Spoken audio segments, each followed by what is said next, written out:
magic, the work of some curse. The whole world's already gone mad for fear of this dragon. Won't no good come of this. Welcome to MojoPlays, and today we're looking at items from video games that seem worthless at first, until the player does something to make them much more useful. It's gotta be the quantum running through this place. We breached their nest, and they poured out. But before we dive in, we publish new content all week long. So be sure to subscribe and ring the bell to get notified about our latest videos. Rockhard Food, The Legend of Zelda, Breath of the Wild, and Tears of the Kingdom. Breath of the Wild introduced cooking to the Zelda series, allowing Link to make meals and elixirs that could refill his health and stamina and give status boosts depending on the ingredients.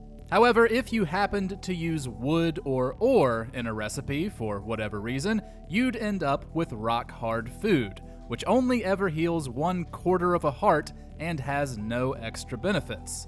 This meal seems pretty useless in the base game. However, when attempting the Trial of the Sword in its DLC, which only starts Link with his Sheikah Slate and forces you to gather resources as you go, Rockhard Food can actually be useful. You can cook up a bunch of wood at each rest floor, amass a ton of these meals, and use them in a pinch, or when you don't want to waste a better meal. Furthermore, in Tears of the Kingdom, you could find Matza, an NPC who could turn Link's Rockhard Food into monster stew, which could heal for much more. Blade of Woe, The Elder Scrolls IV: Oblivion. By the nines! Assault! Assault!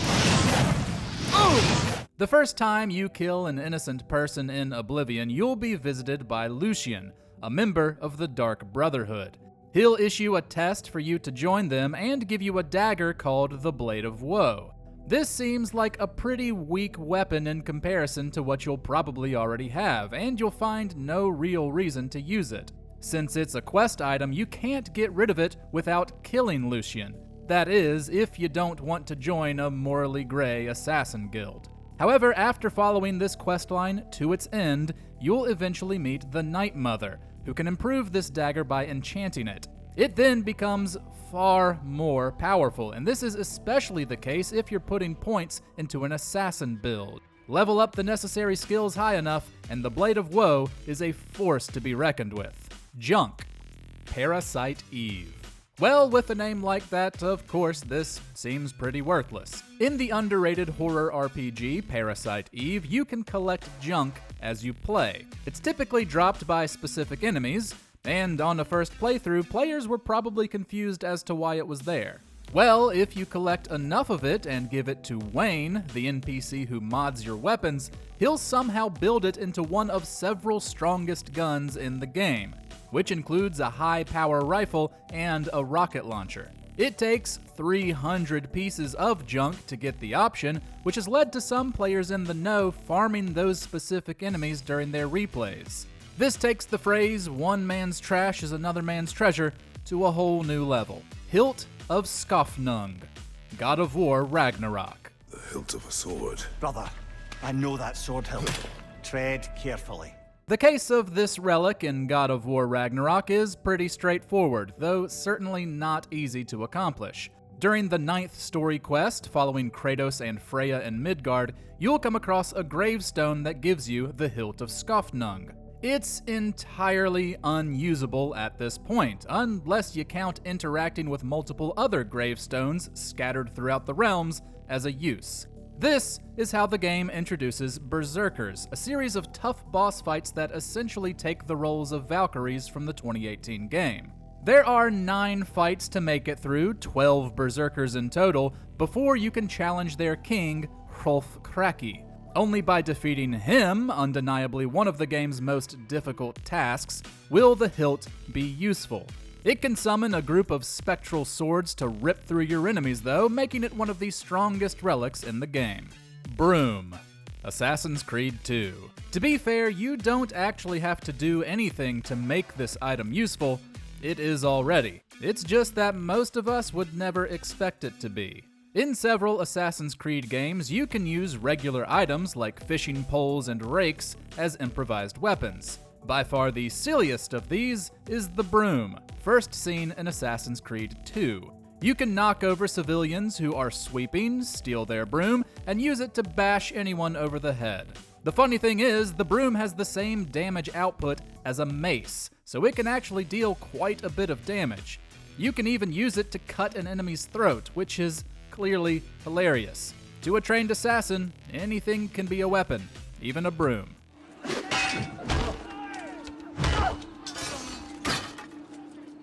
Residual Goop, No Man's Sky.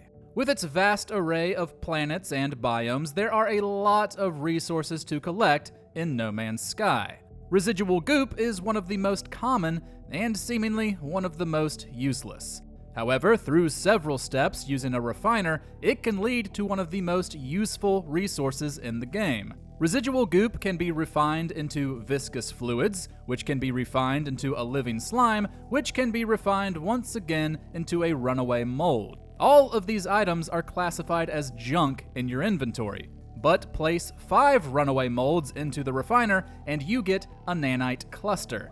This is a rare resource with a ton of uses, including upgrading your ships, tools, and pet companions, as well as buying new blueprints and helpful information from travelers. Random household items.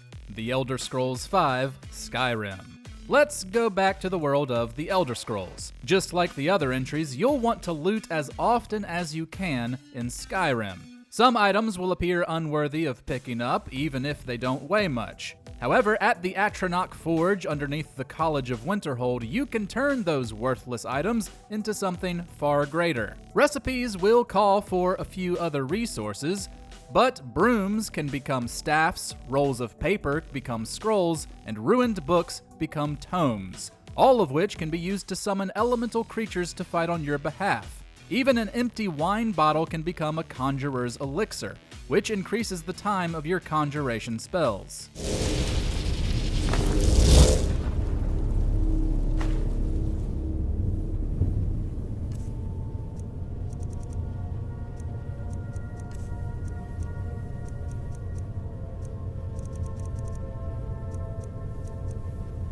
Wooden Sword, Ninja Gaiden. In a bloody quest for vengeance in a game as hard as Ninja Gaiden, you're probably correct in assuming it isn't worth unlocking a simple wooden sword. Its damage output is understandably incredibly low, and it seems almost like a joke weapon put in by the devs to simply mess with you, or make a hard game even harder for yourself. However, the wooden sword can be upgraded 7 times, the final form of which is called Unlabored Flawlessness. This weapon's damage output is extremely high, though it also comes with a unique ability no other weapon has. Once reuse health drops to 1/4 of its total, it deals 150% increased damage. At that point, it's the strongest weapon in the game.